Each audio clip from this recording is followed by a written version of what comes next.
교육부가 오는 22일부터 수도권 전면 등교를 실시하기로 했습니다. 일상 회복을 위한 학교 방역이 다시 시험대에 올랐습니다. 김웅호 전교조 인천지부 정책실장과 전화 연결해서 이야기 나눠보겠습니다.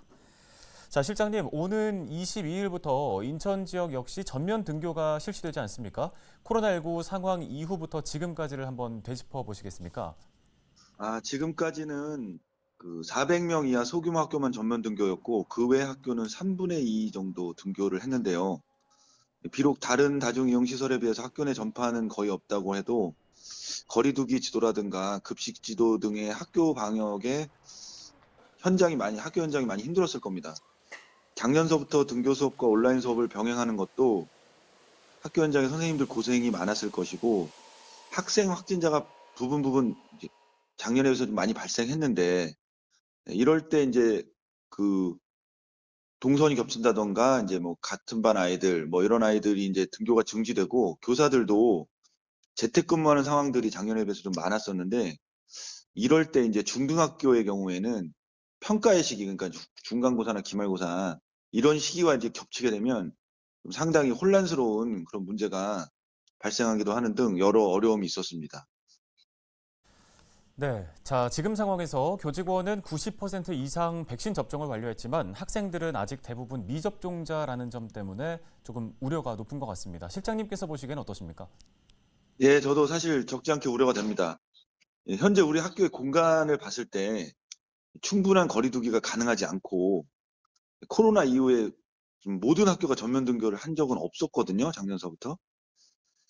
물론 이제 그동안 이제 등교 일수 부족으로 학습 격차 문제라던가 사회성 발달 측면에서 아이들이 이제 또래와 어울릴 수 있는 시간이 충분히 못했던 건 사실입니다.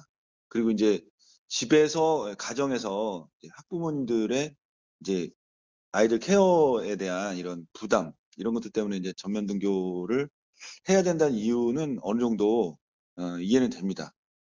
그래서 전면 등교를 하되 지금 저희 전교조가 줄기차게 주장하고 있는 현재의 학교의 수업 일수나 수업 시수 이런 것들을 좀 감축해서 탄력적으로 이제 교육 과정을 운영을 좀 해본다면 방역과 교육 모두를 좀 가능하게 할 수 있다고 봅니다. 현재 상태를 유지한 채로 전면 등교를 하는 것은 이해는 되지만 좀 우려스러운 점이 있습니다. 네.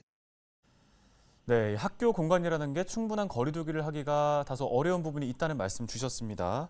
자, 과밀학급에서는 그 문제가 더 심각해질 수밖에 없을 것 같은데요. 최근에 인천시 의회에서 이 학급당 학생 수 20명 상한 법제화를 촉구하기도 했잖아요. 관련해서도 한 말씀 부탁드립니다. 예, 지난 9월 10일 인천광역시 의회가 학급당 학생 수 20명, 유아 14명 상한법제화 재정 촉구 결의안을 채택을 했습니다. 말씀하신 대로.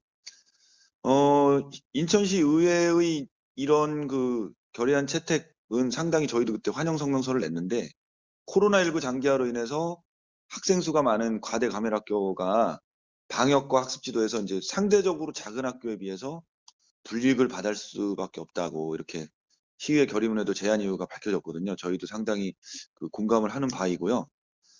코로나 상황에서 학생 수 문제가 좀 더 부각됐지만 사실 한 교실 공간에 몇 명의 학생이 생활하고 있느냐는 코로나 상황을 떠나서 학교 교육의 가장 핵심적인 교육 여건입니다.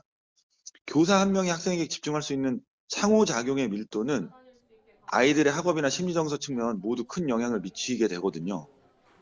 근데 최근에 이제 그 교육부의 교육회복 지원 종합방안이라고 하는 것을 보면 그 예산 집행 방향이 교과 보충학습이나 디지털 인프라 구축, 뭐 그린 스마트 미래학교 요런 데다가 굉장히 많이 투입을 하고 있는데 제가 볼 때는 학교 현장에 절실하게 필요한 건 아이들에게 좀 더 집중할 수 있는 교육 환경 조성이 무엇보다 중요하다고 봅니다.